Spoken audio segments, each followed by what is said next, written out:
Hi friends, welcome to my channel. Murali చేసిన కుట్రని తెలుసుకొని మురళిని కత్తితో పొడిచిన అరవింద. నిజంగానే మురళిని అరవింద కత్తితో పొడిచి ఇంత పెద్ద నిర్ణయం తీసుకుందా? అసలు ఏం జరిగింది అనేది ఈ వీడియోలో తెలుసుకుందాం. పద్మావతి ప్రాణాపాయ స్థితి నుంచి బయటపడడంతో పద్మావతిని తీసుకొని విక్కీ అయితే ఇంటికి వస్తాడు. వచ్చిన తర్వాత అందరూ కూడా ఎవరు మిమ్మల్ని కిడ్నాప్ చేసింది అని అడుగుతారు. అప్పుడు ఇక విక్కీ అయితే పద్మావతి నిజం చెప్తూ ఉండగా పద్మావతి చెయ్యి పట్టుకొని నిజం చెప్పొద్దని చెప్తాడు. అప్పుడు ఇక పద్మావతిని తీసుకొని గదిలోకి వెళ్ళిపోతాడు. అప్పుడే పద్మావతి విక్కీతో అంటూ ఉంటుంది, ఇప్పుడైనా ఆ నీచుడి నిజస్వరూపం ఎందుకు మీరు చెప్పనివ్వలేదో? ఆ దుర్మార్గుడు ఇప్పుడు కూడా మనం నిజం చెప్పకపోతే వాడు అన్నంత పని చేసేస్తాడు. వదిన జీవితం నాశనమవుతుంది. ఇప్పుడు వరకు వదిన ప్రాణాల గురించి భయపడి ఆ నీచుడు నిజస్వరూపాన్ని బయట పెట్టలేదో వాడు ఎంతకి తెగించాడో మీరే చూశారు కదా. అందుకని మనం ప్రాణాలతో ఉండాలంటే ఆ నీచుడు నిజస్వరూపం అందరికీ తెలియాలి అని పద్మావతి అంటూ ఉంటుంది. వద్దు పద్మావతి, ఇప్పుడు అక్క ప్రెగ్నెంట్, అందులోనూ రేపో మాపో తను డెలివరీ కూడా అవ్వబోతుంది. ఈ సమయంలో అక్క ఇటువంటి టెన్షన్లు వింటే తన ప్రాణాలకే ప్రమాదం. అక్క డెలివరీ అయిన తర్వాత వాడి నిజస్వరూపాన్ని నేనే అక్కకి చెప్తాను అని అంటూ ఉంటాడో విక్కీ అయితే అప్పటి వరకు ఓపిక పడదాం, ఇప్పుడు వరకు మనం సహనంతో ఉన్నాము, అలాగే ఉందాము, కానీ ఇప్పుడు మన ఇద్దరి మధ్య అపార్థాలు తొలగిపోయాయి అని విక్కీ అయితే అంటూ ఉంటాడు. ఇద్దరం కలిసి ఆ మురళికి చుక్కలు చూపించాలి అని అంటూ ఉంటే వాడి చేతిలో మీరు సంతకం పెట్టిన ఫైల్ ఉంది, ఇప్పుడు ఏం చెయ్యాలి అని అంటూ ఉంటే నువ్వు కంగారు పడుకో, ఆ ఫైలు ఎందుకు పనిచేయదు, ఎందుకంటే అది నేను సంతకం పెట్టి ఎన్ని రోజులైంది అని అడుగుతూ ఉంటాడో విక్కీ. మీరు సంతకం పెట్టి 5 రోజులైంది సారు అని పద్మావతి అంటూ ఉంటే ఇంకో కొన్ని గంటల్లో ఆ సిగ్నేచర్ మొత్తం చెరిగిపోతుంది. నేను మ్యాజిక్ పెన్నుతో ఆ సిగ్నేచర్ని పెట్టాను. ఎందుకు ఆ రోజు అనుకోకుండా ఆ పెన్ను నా చేతికి వచ్చింది. తీరా పెట్టిన తర్వాత నేను ఆ ఫైల్ని చెక్ చేస్తే నా సైనే ఉంది. సరే మామూలు పెన్నుతో పెట్టాను కదా అని ఊరుకున్నాను. కానీ ఇప్పుడు అర్థమైంది, ఆ రోజు ఆ దేవుడే పెన్ను మార్చి నాకు ఎంతో సహాయం చేశాడో. ఇప్పుడు వాడు ఆస్తి రాయించుకోవాలని చూసుకోవాలనుకున్నా నా సిగ్నేచర్ అక్కడ ఉండదు, అది మొత్తం మాయమైపోతుంది అని విక్కీ చెప్తూ ఉంటాడు. విక్కీ చెప్పినట్టే సిగ్నేచర్ కాస్త అది మాయమైపోతుంది. తన పేరు మీద మురళి ఆస్తిని రాయించుకోవాలన్న మరుక్షణమే ఇది జరిగిపోతుంది. దాంతో మురళి అయితే కోపంతో రగిలిపోతూ ఉంటాడు.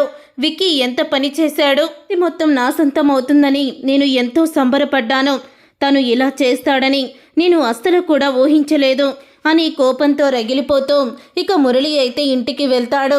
అలా ఇంటికి వెళ్ళిన తర్వాత ఇక మురళితో విక్కీ అయితే అంటూ ఉంటాడు, ఏంటి మాయమైపోయిన సిగ్నేచర్ చూసి కోపంతో రగిలిపోతూ వెనక్కి తిరిగి వచ్చావా? నీలాంటి దుర్మార్గుడికి ఆ దేవుడు విధించిన శిక్ష ఇదే. నా ఆస్తిని కొట్టేయాలని నువ్వు ప్లాన్ చేశావు. అనుకోకుండా నా చేతిలో ఉన్న పెన్నుని మ్యాజిక్ పెన్నులా మార్చేసి ఆ భగవంతుడు నాకు సహాయం చేశాడు. నీకు పోయే కాలం దాపరించింది. నీ నిజస్వరూపం మా అక్క తెలుసుకునే రోజు రాబోతుంది, గుర్తుపెట్టుకో, ఇదే నీకు అంతానికి ఆరంభం అని విక్కీ అయితే మురళికి షాక్ ఇస్తాడు. నేను ఏదైనా చెయ్యగలను, చూసావు కదా నేనేం చేశాను అని అంటూ ఉంటాడో మురళి అయితే అందుకనే కదా ఇప్పుడు నా జాగ్రత్తలో నేనున్నాను, నీకు ఎంతో కాలం టైం లేదో మక్క ముందు నీ నిజస్వరూపం బయట పెట్టడానికి అని అంటూ ఉంటాడో విక్కీ అయితే. ఇక తరువాత పద్మావతి అరవింద ఒంటరిగా కూర్చొని ఉంటుంది. అలా అరవింద ఒంటరిగా కూర్చొని ఉన్నప్పుడు పద్మావతి అయితే అరవింద దగ్గరికి వెళ్ళి తను కూడా దిగాలుగా కూర్చొని ఉంటుంది. ఏంటి పద్మావతి అలా దిగులుగా ఉన్నావేంటి, ఆరోగ్యం బాగోలేదా అని అడుగుతూ ఉంటుంది అరవింద. లేదు దినా, కొంచెం దిగులుగా ఉంది, నా స్నేహితురాలికి అన్యాయం జరిగింది అని అంటూ ఉంటుంది.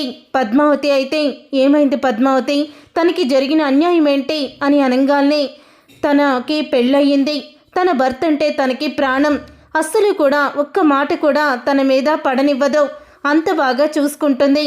కానీ ఒక ఆడు దుర్మార్గుడు నా ఫ్రెండ్ ముందు తను ఎంతో నటిస్తాడో, అసలు భార్య అంటే ఎంతో ప్రేమున్నట్టు చూస్తూ ఉంటాడు, కానీ వాడు మరొక ఆడదానితో సంబంధం పెట్టుకున్నాడు, ఆడవాళ్ల జీవితాలతో ఆడుకునేవాడు, ఆస్తి కోసమే నా స్నేహితురాలని వాడు పెళ్లి చేసుకున్నాడు. నా స్నేహితురాలికి ఇప్పుడు వాడి నిజస్వరూపం తెలిసింది. తను ఏం చెయ్యాలో తనకి అర్థం కావడం లేదు. ఎందుకంటే ఇప్పుడు తను ప్రెగ్నెంట్ కూడా అయ్యింది అని అంటూ ఉంటుంది పద్మావతి. అయితే అప్పుడు ఇక అరవింద్ అయితే అంత అన్యాయం జరిగిందా, ఆ నీచుడు అంత దుర్మార్గం చేశాడా అంటూ అరవింద అంటూ ఉంటుంది. వదినా, మరి అదే స్థానంలో మా ఫ్రెండ్ స్థానంలో నువ్వుంటే ఏం చేస్తావో అని అడుగుతూ ఉంటే అప్పుడే ఇక అరవింద్ అయితే నేను నా భర్త అలాంటి వాడని తెలిస్తే ఆ మరుక్షణమే నా ప్రాణాలు పోతాయి అని అరవింద అంటుంది. ఆ మాట విని ఒక్కసారే పద్మావతి అయితే షాక్ అయిపోతూ ఉంటుంది. వదిన, ఏంటా మాటలు అని అనగానే పద్మావతి, దేవుడిలాగా చూసుకునే భర్త సడన్గా దుర్మార్గుడని తెలిస్తే ఏ ఆడది తట్టుకుంటుంది చెప్పు అని ఇక అరవింద్ అయితే ఇక లోపలికి వెళ్ళిపోతుంది. అరవింద అలా లోపలికి వెళ్ళంగానే అప్పుడే ఇక మురళి అయితే క్లాప్స్ కొట్టుకుంటూ పద్మావతి దగ్గరికి వస్తాడు. ఇక పద్మావతి దగ్గరికి వచ్చి అంటూ ఉంటాడు, చూసావు కదా అరవింద నా మీద ఎంత నమ్మకాన్ని పెట్టుకుందో. ఒకవేళ మీరు నిజంగానే చెప్పాలనుకుంటే అరవింద ప్రాణాలు గాల్లో కలిసిపోతాయి అని అంటూ ఉంటాడు. మురళి అయితే ఇక ఆ మాట విని కోపంతో రగిలిపోతూ ఉంటుంది పద్మావతి. తరువాత మురళి అయితే లోపలికి వెళ్తాడు. లోపలికి వెళ్ళిన తరువాత ఇక మురళిని చూసి అరవింద్ అయితే కోపంతో రగిలిపోతూ ఉంటుంది. రాణమ్మ, ఏంటి అలా ఉన్నావో, కళ్ళేంటి అలా ఎర్రగా ఉన్నాయి అని అంటూ ఉంటే అప్పుడే ఇక అరవింద్ అయితే తన చేతిలో కత్తి తీసుకొని మురళిని పొడుస్తుంది. దాంతో ఒక్కసారే ఇక మురళి అయితే రాణమ్మ, ఏంటి నువ్వు చేసిన పని అని అంటూ పెద్దగా ఇక ఆ కత్తిని తీసి బయటికి పరిగెత్తుతాడు. అప్పుడే ఇక అరవింద్ అయితే మళ్ళీ ఆ కత్తిని తీసుకొని మురళి వెనకాలే వెళ్తుంది. ఇంట్లో వాళ్ళందరూ కూడా షాక్ అయిపోతూ ఉంటారు. విక్కీ, పద్మావతి ఇద్దరు, వదిన ఏంటిది, ఎందుకు మీరు ఇలా చేశారో అని అంటూ ఉంటే, వదులు పద్మావతి, ఇలాంటి దుర్మార్గుడు అస్సలు కూడా ఈ ఇంట్లో ఉండడానికి, అసలు ఈ భూమి మీదే ఉండడానికి వీల్లేదు. వీడిని చంపేస్తాను. వీడు ఇన్ని రోజులు నా దగ్గర శ్రీరామచంద్రులా నటించాడు. కానీ నిన్ను, నా తమ్ముణ్ణి ఎంత హింసించాడో. మీరు నా మీద చూపిస్తున్న ప్రేమని అడ్డం పెట్టుకొని వీడు మిమ్మల్ని ఎన్ని బాధలు పెట్టాడో. చివరికి మిమ్మల్ని చంపాలని కూడా చూశాడు. ఇలాంటి వాణ్ణి నేను బ్రతకనివ్వను అని అంటూ ఉంటుంది. అరవింద్ అయితే రాణమ్మ, అది కాదు రాణమ్మ, నేను చెప్పేది విను అని మురళి అయితే ఇక కత్తిపోటుని భరిస్తూ అంటూ ఉంటాడు. నోర్మి నీచుడా, నువ్వు బతకడానికి వీల్లేదు అని తన మెడలో ఉన్న తాలిబొట్టుని తీసి మురళి ముఖానికి విసిరి కొడుతుంది. అరవింద్ అయితే చూసారుగా ఫ్రెండ్స్, రాబోయే కథలో ఖచ్చితంగా ఇలాగే జరగబోతుంది. మరి ఇలాగే జరగాలని మీరైతే కోరుకుంటున్నారా? అయితే వీడియోని తప్పకుండా లైక్ చేయండి, షేర్ చేయండి, కామెంట్ చేయండి.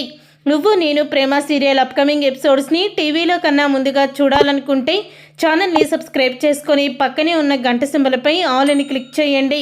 అప్పుడే మేము పెట్టే ప్రతి వీడియో మీరు మిస్ కాకుండా చూసేయవచ్చు.